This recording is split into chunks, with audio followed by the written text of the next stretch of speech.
Can I just say that I'm tired of being told that my age is the reason for everything that's wrong with me? Of course, your knees hurt because you're old. Of course, you're weaker because you're old. Of course, you're getting fat because you're old. Guess what? My knees started hurting me when I was in my early 20s, so not when I was old. I'm weaker today because I spent my entire working career, and I still work, sitting at a computer desk or sitting with clients. I spend a lot of time sitting. If you spend a lot of time sitting, then that means you're not using your muscles. That means you're not working out. That means you're not... How can I be strong if I spend all my time sitting? And then when I'm not sitting, I'm sleeping because I need to get ready for sitting tomorrow. Now, I have to admit that maybe a bit of it is happening because I hate the gym, but I could be doing other activities, right? I could be climbing. I could be riding. But yet, no, I spend a lot of my time sitting. If I don't work out, I'm going to be weak. That's obvious, whichever way I choose to work out. And can I say that my weight problems began well before menopause, well before. And by the way, apparently I'm at a prime age right now to be packing on the pounds because according to Dr. Becky, most people get into menopause around the age of 51. So, how is it possible that today, at the prime age to be putting on weight, I'm at my healthy weight and maintaining my healthy weight during this time? So I'm sure there are hormonal changes that occur with menopause, but I'm also sure that getting fat would be evolutionarily disadvantageous. And so, I don't think our body would do that on purpose. I don't think that that's the goal. That, Violet's 50, so now it's time to start making her fat so that the lion could catch her and eat her. That doesn't make sense to me. No matter what the world tries to tell you, my body still wants to be healthy. My body still wants me to be strong. My body wants me to live as long as I possibly can live because this body wants to keep going forward. So, what the heck is happening with women in menopause putting on weight uncontrollably, not knowing how to solve it? Why are we living this problem? And I say women in menopause. I mean, dudes put on weight around this age too, but for some reason, they focus on us. For some reason, as soon as you get around this age, the doctor is telling you, be careful because you're going to gain weight because of how weak you are and all this stuff that I cannot stand to be told because like every other overweight person on the planet, I happen to know that the reason that we're having weight issues is because we have issues with insulin. The first thing is making insulin's job easier. Many of the factors that work against us as we age have to do with insulin resistance. The solution is to lessen insulin's workload, and you do that by making better food choices, specifically choices that do not raise your blood sugar. The first thing to do is pay attention to the carbohydrates that you are eating. You want to cut out the refined carbs, or the 3 C's, right? The cookies, cakes, and candies.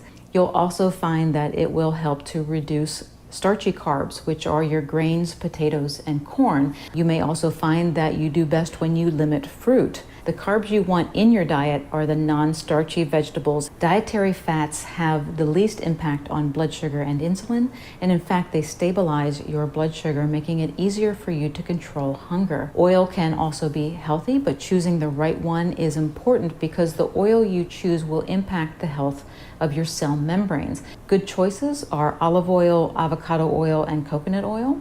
The oils to avoid are vegetable oils, of which there are many.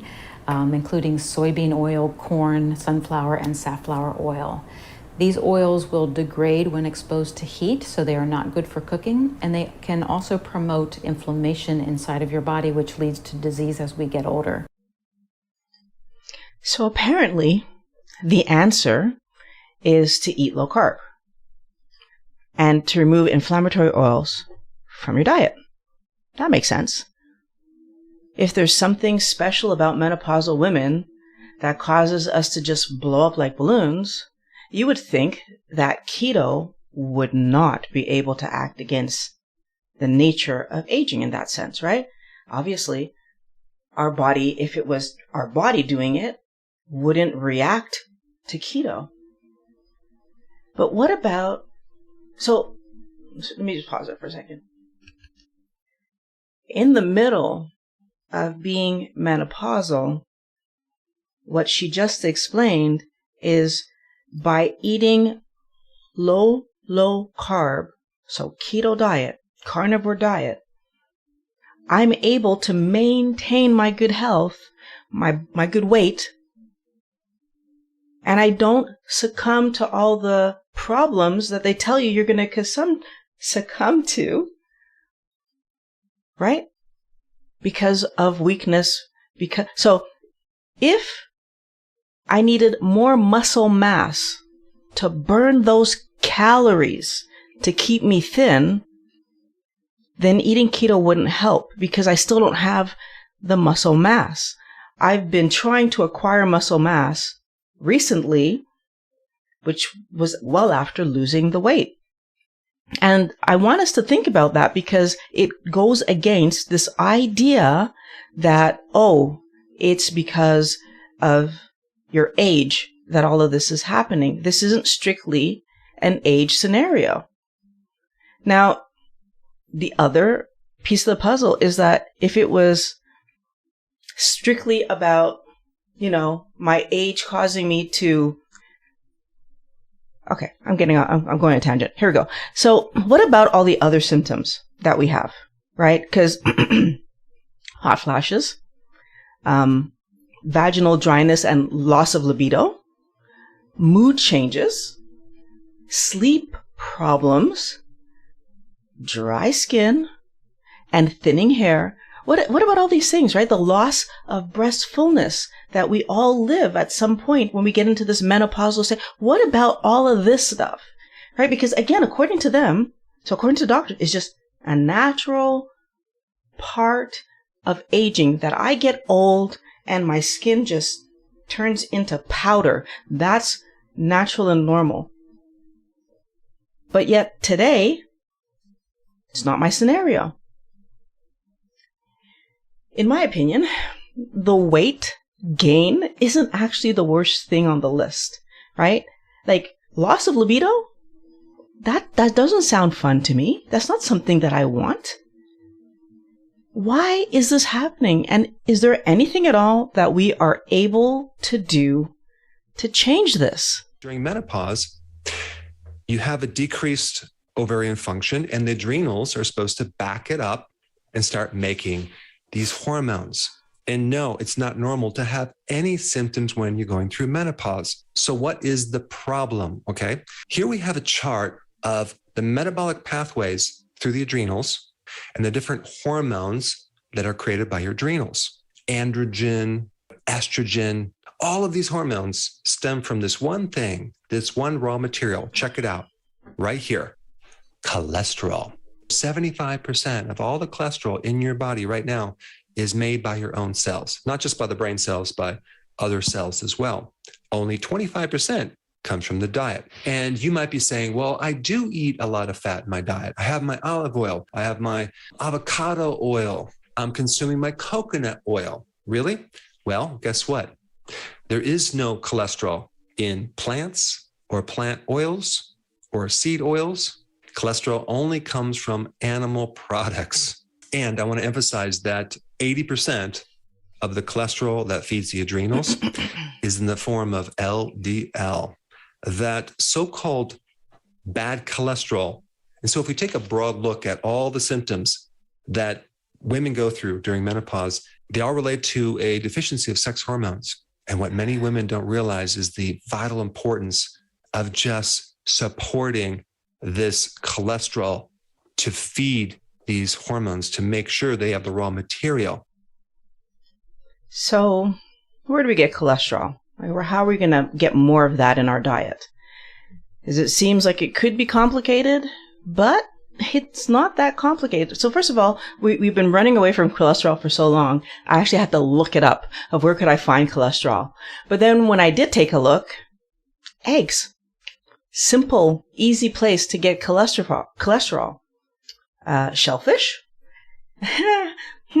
So I don't like seafood, so that's not a place for me. But for everybody who likes shellfish, you have clams, crabs, shrimp. There's a good place. Pasture-raised beef and butter. I can do the butter. I don't do beef, but I can do the butter. Organ meats, sardines. I love sardines. Cheese, full-fat yogurt are all sources of cholesterol. So I've been adding eggs to my weekly routine ever since I saw Dr. Berg's video about cholesterol and menopause. And guess what? I haven't had a hot flash in months. I'm almost tempted to say it's getting close to a year because I saw that video quite a bit ago, but it's at least been months. And it's consistent. It's not something that, it went away. So here's the other piece of the puzzle. Because I ate the eggs for a little while and my hot flashes went away. And then I promptly forgot, because that's what happens to us, right? When we solve something and then we're not thinking about it anymore, we go on with life and then we forget that we were doing something on purpose. And so I stopped eating eggs for a little while, and guess what returned? Yeah, my hot flashes. And since then, I've not missed at least once a week, at minimum once a week, I have eggs. And sometimes I have it 2-3 times a week.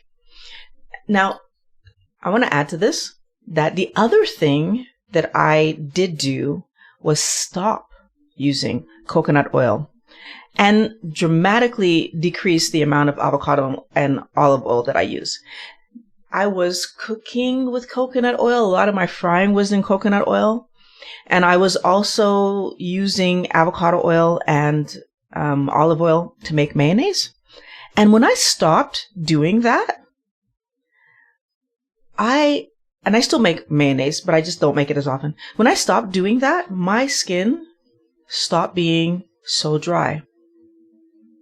So, as Dr. Berg helped me to understand, and I had actually done that one before he said it, but it makes total sense now. That's the wrong oil for my body, right? My body it's the wrong oil for my body in general, in the sense that if my body is looking to build me, it needs the right oil. And I was giving it a plant-based oil versus an animal-based oil. Now, I've always been putting butter in my coffee, but sometimes I would vacillate between putting butter and putting coconut oil. And so when I stopped putting coconut oil, and I was putting coconut oil, could just change the flavor a bit, and was like a little fun way to change the flavor. But after learning what it was doing, or potentially doing, and now I feel like it was doing to my skin, and now learning that it's not helping me with my cholesterol levels, I'm really happy that I made that switch, because at the end of the day, having a little fun flavor, a change in flavor, different flavor, whatever you want to call it, variety in flavor, is not as important to me as being able to make the hormones that are going to help me to feel good. And can I point out that mood was on that list. So if my body can't make the hormones, then it means it's also not making dopamine, serotonin, and oxytocin, and all the positive, healthy, feel-good hormones that I want it to be making for my mood to be stable. A stable mood is so important. So it was not hard for me to stop putting coconut oil in my coffee and just put butter all the time. I've also started to fry my foods with butter. Again, not just my eggs. I mean, I'm adding butter to like I'm frying sometimes meats in butter. And it's fun. First of all, it tastes better. But it's interesting to me that the more I realize that healthy foods are healthy, the more when I add them to what I'm eating, they taste good to me. I go back to this example all the time because for the first 46 years of my life, I hated avocado. Like just plain straight avocado, eat it like that, couldn't do it. Guacamole I could do, but straightforward avocado, couldn't do it. Didn't matter how much salt you put on it, couldn't stand it. Now I can actually eat avocado without even putting salt on it, and I don't mind the flavor at all, although I love it with salt. But one of the things that we need to really let ourselves pay attention to is that the more we understand what's healthy for us and then do what's healthy for us, the more that we are able to be in the healthiest spot. And I've seen a dramatic improvement in my skin. And I just recently learned actually that estrogen is actually very important for the health of your skin. I was watching a video that I actually put in the description of this live stream from Dr. Lucy Burns. And she was giving all this information about why the body needs estrogen, what estrogen is doing for us. And it made me, and men have estrogen, by the way.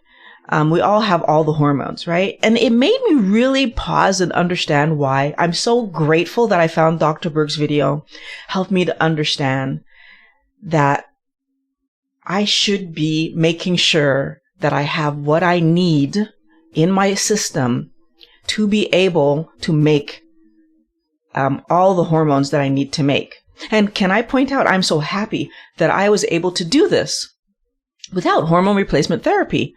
Right? Because, well, first of all, I don't like taking medication, right? I actively avoid taking medication because I think everything we add to our body does something, right? But the flip side of the coin is my fears about not having a libido put me in the position where I was seriously considering it, because during that period of time when the hot flashes were killing me, like my desire was like so low. I was like, I felt like nothing was interesting to me in that world. But if the answer is just so easy as eating butter, if the answer is just so easy as eating eggs and getting some of these natural foods back in our diet to get my health back, why is it that we don't know that that's the answer? Why are we not being told when we walk into the doctor's office complaining about this stuff that, oh, just resume eating or start eating these things and you will be fine? Now, by far the most common intervention that your doctor's likely to try with you is some form of estrogen replacement or some combination of estrogen and progesterone to help relieve your menopausal symptoms of hot flashes, night sweats, irritability, fatigue, lack of desire, etc. But you need to know this about all of the FDA-approved pills. They don't actually contain real estrogen or real progesterone. You cannot get a patent on an actual naturally occurring molecule that occurs naturally in nature. And so they have tweaked these molecules. And so the estrogen that your doctor's prescribing you is not really estrogen. Same goes for the progesterone. The reason this matters is because that when the research was done, initially they were doing this research to try to show that estrogen replacement therapy or hormone replacement therapy would actually protect women from heart attacks, maybe strokes and other things.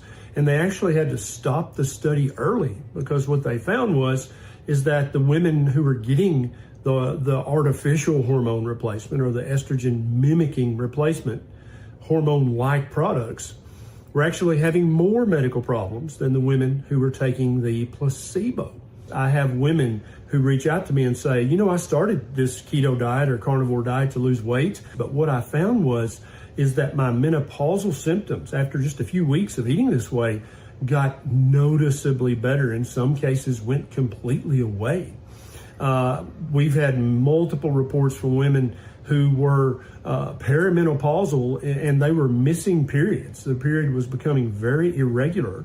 And when they started eating keto, ketovore, carnivore, their periods got regular again. And their menopausal symptoms, hot flashes, night sweats, insomnia, irritability, lack of desire, all that stuff went completely away. Now, what scares me the most about what Dr. Berg just said is that today they still are selling us these estrogen and progesterone replacements, these mimicking hormones, despite knowing that they cause health problems. I actually know people who are taking replacement and it's not bioidentical. When I ask them about that, they're like, oh, they didn't even know that was. They're still selling these things. And it's like, they're just willing to feed us any pill. And Dr. Berg went into further details in that video, talking about the fact that they will rebrand depression medication, even antipsychotic medication as a medication for our menstrual symptoms. And they just promise, instead of promising that you're going to have fewer heart attacks, which was the original reason that they were trying to give us these medications, well, now they're promising that it's going to get rid of these awful side effects, these awful symptoms of hot flashes and moodiness and all the things that we can actually solve by eating a proper diet. And that's the part that's so maddening to me, is that when you look up the numbers needed to treat for hormone replacement therapies, so there's 4 gradings, right? Green being good, and then you have yellow, red, and black. And when you check hormone replacement therapy, it's red for its impact on helping you avoid any kind of heart problem, stroke problem. It's red. That means that don't take it. It's bad for you. But then if they change it to solving our symptoms, oh, then it's only yellow. But it's the same medication. And so therefore it's still going to cause the negatives of the heart problem. So it just frustrates me that they will rewrite things in a way that allows them to still sell it, because they're selling it for a different reason, ignoring the part where it made people's heart conditions worse. Frustrating. Very, very frustrating. And I think for like one in 100 was the best number I saw. So 1 in 100 people would be helped was the best number I saw when I was going through all the different things. And the numbers were as high as 1 in 1,250. That means you have to treat 1,250 people to help one person to achieve that, whatever that particular thing was that it helped. I don't want to take a medication that 99 out of the 100 people you gave it to got no benefit or possibly had a negative side effect. But this is the way that our world works, and I don't understand. So part of the reason that I fear medication so much, and I try my best never to take it. We take birth control pills that control our hormone levels, right? We take insulin that impacts our hormone levels. So both of these medications are telling our body what hormone level to keep us at to achieve a goal. But do we really, truly understand our hormones enough to be making these very long-term decisions? Because we're on medication so birth control, for example, I was on birth control for like 20 years, right? Except for that small window where I was on it to have my daughter. I was on medication 20 years. Is that the smartest thing for me to have been doing? Should I be letting doctors decide what medication or what my hormone levels are going to be? And, hormones are, we're still unsure about their place, okay, and their levels, all right? So as far as, does a ketogenic diet change hormones? I mean, we have no evidence of that. in someone who is postmenopausal, excuse me. So sometimes in people who have polycystic ovarian syndrome can actually improve things to get them regular again. But in the postmenopausal world, what happens and what level should we be shooting for? I mean, these are a lot of unknown questions. Hormones are, people ask about this all the time. Should I have my hormones levels checked? Do you think my hormone levels could be impacting things? I mean, hormones fluctuate a lot. Do we know, no matter how much we want to look at this, exactly what level of hormones all women should be at any given time? And the answer is no. So we don't really, there's no target to shoot for, so to speak. Okay. When we put somebody on a well-formulated ketogenic diet, the hormone made by the thyroid gland, which is called T4, stays stable. But that's not the active thyroid hormone. You think, well, hey, what? Thyroid gland makes the active hormone. No, it makes a precursor. And then the liver modifies it to make something called T3, and that's the active one. So your liver is actually the controlling entity. T4 levels stay constant when you go on a ketogenic diet. The T3 level, which is the active one, plummets. 40% reduction in the first month.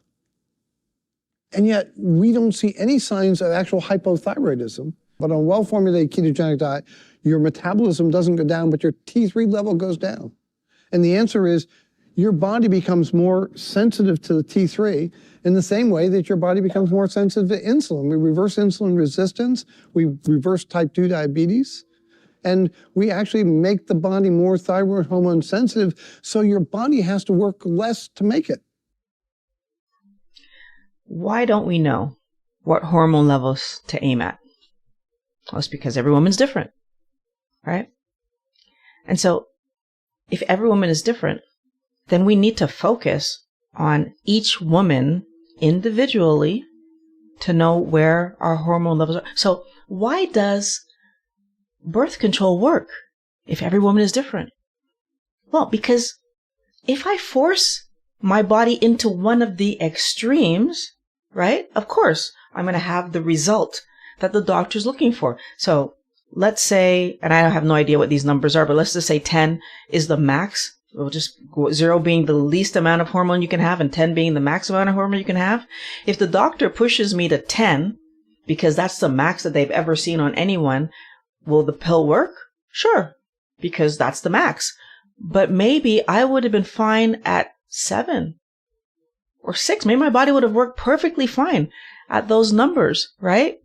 Because that's what I would have had on a day-to-day or month-to-month basis. Because as Dr. Halberg points out, your hormones are constantly fluctuating. That's not what's going on when you're taking the pill. Your estrogen and progesterone are being kept at a number.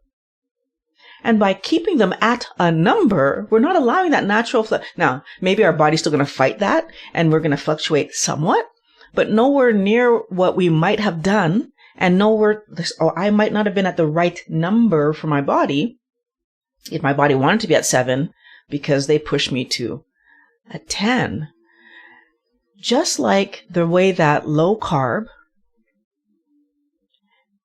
so if you're doing a keto diet, the number is 20, right? Everybody knows the number is 20, but yet for Violet, the number is 18, right? I actually cannot eat up to 20. I start having symptoms again, right? And this was, I noticed it like a few months in. Once I was solid in what I was doing, and I was doing it consistently, my body was pushing me to go lower, right? And when I went above that 18, boy, did I feel it, right? And it's because, in fact, when you start doing what's healthy for your body, it's going to right away stand up and say, yes, more of that, please. Give me that. That's what I want. I've been waiting for it. If you overload your body, it's going to get you through the week, through the month, through the year. It's going to survive.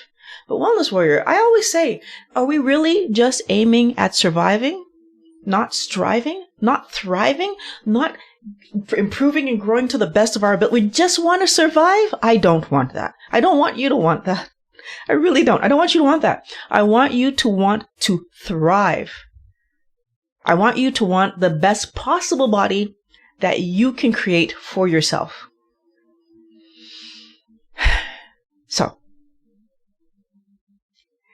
Carbohydrates, that's something extra that I eat, right? That I don't actually need. So my body, yes, it does better the less that I bring in. And it's helped me to understand by doing better the less that I bring in, well, you don't need this. But hormone levels are so important that we cannot pretend that we know the right number. Dr. Halberg is pointing out we do not know the right number, despite us continually trying to control hormone numbers. And we do it with all kinds of medications, mental health, physical health. We do it with all kinds of medications. But the truth is we don't really know the number. We just know if we push people to one extreme or another, we get a reduction in symptoms. If we just back off of the carbohydrates that we eat, our body regulates its weight, which was the reason that I started this video in the first place. Somebody asked me, how do we manage menopause weight gain?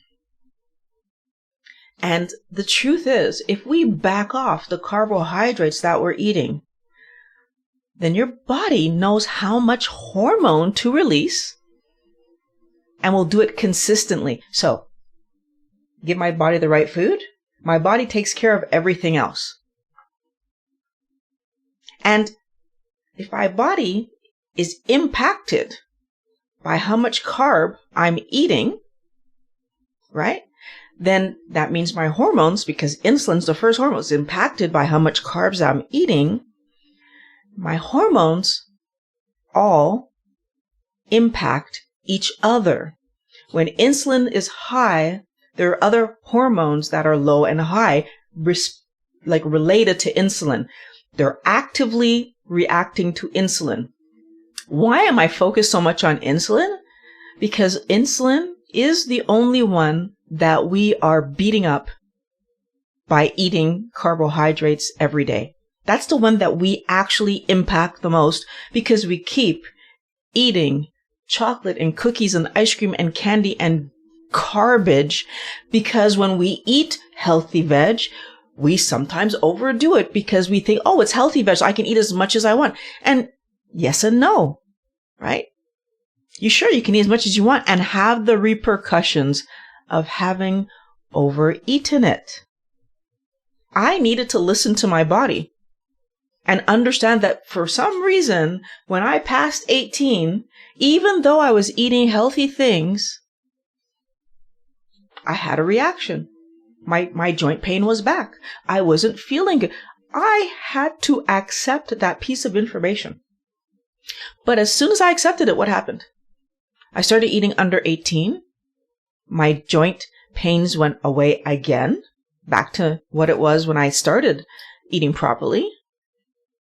And it helped solidify to me that what I actually need to do is pay attention to the carbohydrate coming in. Our hormones can regulate themselves if we give them the chance. The same way that we can become insulin sensitive again when we stop overloading the body with carbs, we can also become T3 sensitive, as Dr. Finney pointed out, right? And how did we become TC sensitive? By actually regulating the carbohydrates coming. Again, the hormones impact each other. We need to understand that, Wellness Warrior, if we're going to have any chance at improving our health. And what I find really interesting about Dr. Finney's comment is that T3 is getting converted and like it was getting finished up in the liver, right? That's the final step, apparently. Why do I find that interesting? We are women. So just going back to why is it that women put on so much weight in menopause, and we're pushed and expected to believe, oh, it's because you're older. It's because it's menopause. It's because that's just what's supposed to happen. It's like all these things that are just not true at all. Women are also often encouraged by their doctors when they're trying to lose weight and they can't put down the sweets. Eat some fruit. That's nature's candy. The doctor will tell you, eat some fruit. It's good to help you to lose weight because of all the fiber. The doctor will tell you to eat some fruit because of all the antioxidants. It's going to help with your skin. Eat some fruit because it's so healthy for you. What does overeating fructose do? It damages the liver. The same liver that we need to help in the production of hormones. Now, I don't know if there are other I'm assuming if it's helping with T3, it's probably helping with others. But even if it's not, it's helping with T3, and we need that one. Is it any wonder that so many people struggle later in life? Because we are overloading our liver, not only with fructose, with just sugar in general, but for those people who were encouraged to eat so much fruit, what damage were you doing? Right? It's not surprising to me. When you go on a keto diet, the amount of fruit you are eating dramatically drops. And over a little while, all of a sudden, your symptoms are better. Now, they weren't specifically talking about cholesterol in that video. They just said people on a well-formulated, Dr. Finney said it, on a well-formulated keto diet, their symptoms in the T3 scenario get better. I'm not sure what T3 does in the menopause story. But at the end of the day, what I know is that those are two of the most renowned doctors in this keto world, helping us to understand that, yeah, even your hormone levels that are not the insulin, but the other, things are impacted. Things are being impacted. The fact that younger women can correct PCOS says a lot to me as well, right? It tells me that eating a well-formulated, healthy keto diet is healthy for women of all ages. We should have our little girls eating healthy keto. We should be eating healthy keto. We should all be understanding that the excessive amounts of carbs that we are eating are causing damage to our bodies. And yes, playing itself out when our body is transitioning, that we're struggling. So transitioning. How many teenagers do we see getting into depressed states during that puberty transition that did not used to be a thing years ago? But stressed out, depressed, anxious, all kinds of problems that they're facing in that transition, right? Women who are pregnant, so another transition that your body's going through, growing a person inside of you. How many of them have postpartum depression? How many of them have pregnancy diabetes? I can't remember what the right word is for that. How many of them have hormonal problems? All of us overeating sugar. And it's not just the women, it's the men as well, because there are a lot of dudes in the phase of puberty that become so emotionally harmed. And I think it's the food that we're eating. We're not managing, wellness warriors. We're not managing, right? We need to look at the foods we're eating if we want to solve our health issues, both mental and physical. We need to look at it, because if we don't, we keep trying to medicate something that it frustrates me that we could solve with eating proper food. If we can eat proper food, why do we start with medication? I can tell you I've never, ever had any of my doctors tell me, just eat more eggs. Ever. They're not going to tell you that, right? They're not going to tell you that. A healthy body regulates its weight. We know that. When you allow your body to have the food it desires, that's going to be the healthiest for it. Your body will give you back a healthy body, so it will repair the stuff inside once it gets the right building blocks to repair itself. it will go inside and it will fix things. You know, what I loved about Dr. Berg saying that we're not getting cholesterol from plant products is it's the beginning of the conversation that, yes, will I eat some plant stuff if I'm in a pinch and there's no other food available? I'm not going to let myself starve to death. If that was all that was available, I'm on some kind of island and I can't catch anything yet because I haven't figured it out, I'm going to eat me some vegetables and leaves and whatever I can, fruit, whatever I can find. That's what I'm going to do. And as soon as I figure out how to catch some fish or catch some little whatever that's roaming around this island, you better believe I'm switching. Because my body wants animal protein. And that's what I'm going to give it. And it was funny, Pat and I are having that conversation. It's like if we were on an island, like which one of us would do better? But I honestly think that he's probably going to do better. I don't know if I could cook. We were brainstorming, how are you going to cook it, Violet? I don't know what I'm going to do. But I'm telling you, I know I would figure it out because I know that there's going to come a point where I'm going to be feeling so bad from eating vegetation. And I know what my body needs.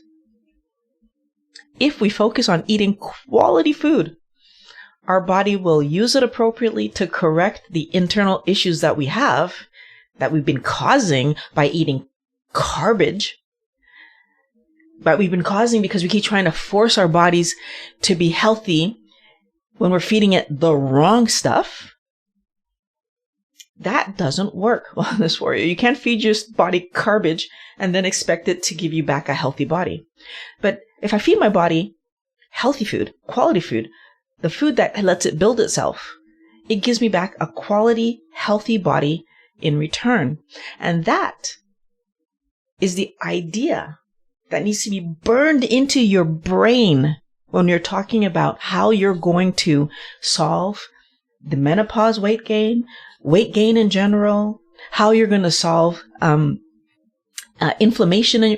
We need to burn into our brain that what we need to do is eat healthy food for our body to give us back a healthy body, because it's my body that decides what is quality and what isn't. It's my body that uses whatever I'm eating to build this. If I give it garbage, carby garbage, right, it's going to build with the garbage I'm giving it. If I give it quality animal proteins, it will build with that. Now, I have a video about having a healthy weight loss mindset. That's in the description. And I'm going to link it in the card later when the live is done that you can watch. That's going to help you to do a healthy keto lifestyle consistently to improve your health. There is a video coming up in the squad. For anybody who's in the squad, you get to watch it early. So the link to the squad, wellnesssquad.org, is in the description below. I should be putting the video up today. If not today, tomorrow. I'm still working on the thumbnail. So if you guys want to have input on the thumbnail, I would love that. You can let me know what you think would be a good thumbnail. But it will be live hopefully by the end of today. And it's a good one. I'm actually really proud of myself for this video. So if you want to go check it out early, that's one of the perks of being in the squad, is that I put my videos up there first. So have a great rest of your day. I'm actually feeling very calm now at the end of this live stream. I don't feel as annoyed as I was feeling before. So thanks for giving me some other things to talk about and chat about. And I will talk to you guys next Monday in the live. Have a good day, guys.